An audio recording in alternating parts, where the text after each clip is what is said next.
welcome back. I'm here again tonight with some parts for this old Ford 3000.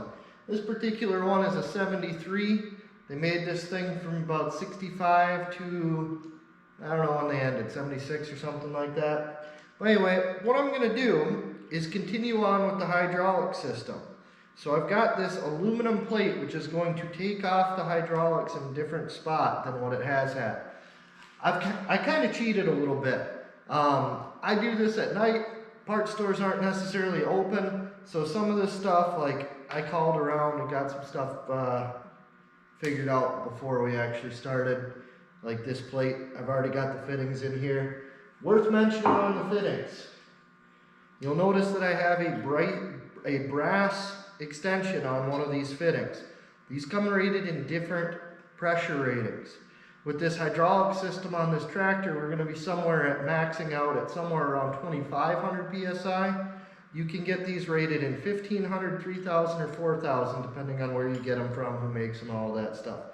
So we've got one that's rated at 3,000, so we should be good for this tractor. That should be more than what this pump on this, that should be more than the hydraulic pump on this tractor can produce.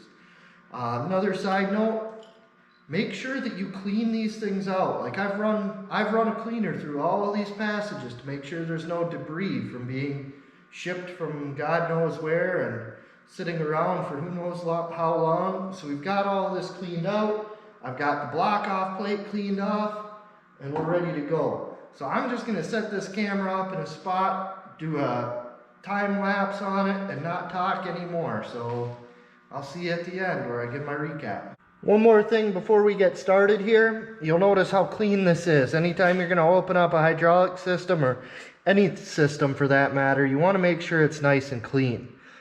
A little bit of a tip there. All of your quarter car washes have oil and grease traps, and if you go at night when the owner's not there, you can pressure wash something like this off for a few bucks, and it's well worth it. Now we'll get you set up on the fast forward, and we'll go through swapping this thing out.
So now we've got this more or less installed, and I've got one issue, and that is this hole right here, which is open to hydraulic pressure.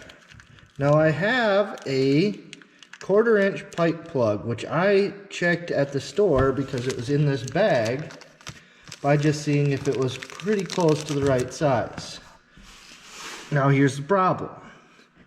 It's not a 1/4 inch pipe thread. Or if it is, it's a screwed up 1/4 inch pipe thread. Because as I push this in, you can see how much the plug wobbles around. I already talked about how much pressure this thing is under, and it's still rather loose right before it bottoms out. So that's not going to work. If I put this on here and tried to use it, it might work a little bit, but then it's going to be, I'll zoom out a little bit here. Here's your seat, here's this plug's going airborne. We don't want that. Could be a very uncomfortable day. So like I said earlier in the video, I do pretty much all of this stuff at night. So nothing's open for me to actually do anything with. So at this point, I've got to either, I don't know, I'll see what I can come up with tomorrow. I almost ended the video with what I showed you just a second ago. But being the impatient person that I am, I decided to put the splitter valve back on this tractor to see what it does. So, this tractor's primary purpose in life for the last 30 years, if you don't know what this thing I'm sitting on is to pick up and move and stack round bales. Loader's pretty important to that. If we can't get the loader working right, then it's a pretty useless tractor for what it needs to do. But why don't I show you what's going on there, and I'll kind of talk a little bit while I'm doing it. So there we go. I put this splitter on. The way this thing works is it runs off your 3-point controls. So this lever here, it runs off of that. And I'm not going to switch it right now because I don't have a hose hooked up. But if you pull this knob forward, it switches to an output here. So it outputs out to a, whatever this is hooked to. It used to be hooked to this line right here. So this line used to connect into here. And in order for the loader to work, you would pull this all the way forward, put the 3-point all the way up, and then you would have to, and then it would run through that valve. So now we're running through this splitter plate rather than this valve itself. And there's still some hydraulic issues left to tackle. The loader works again. It's still not great. It is a little bit better than it was before, but it's still not great. It still has some leaks, and it acts like it has air in the system. So before I get real excited about doing anything crazy, I've got to take care of the known issues. I ended up doing this off camera, but I could not figure out what thread this actually was. I had a 9/16 fine thread. That wasn't it. I had a 14 by, I think it was 175 thread, which is a fine thread metric. That didn't fit. So what I ended up doing is I drilled this a little bit oversized and threaded and tapped it for a 3/8 pipe plug. So that's what's in there right now, is a 3/8 pipe plug.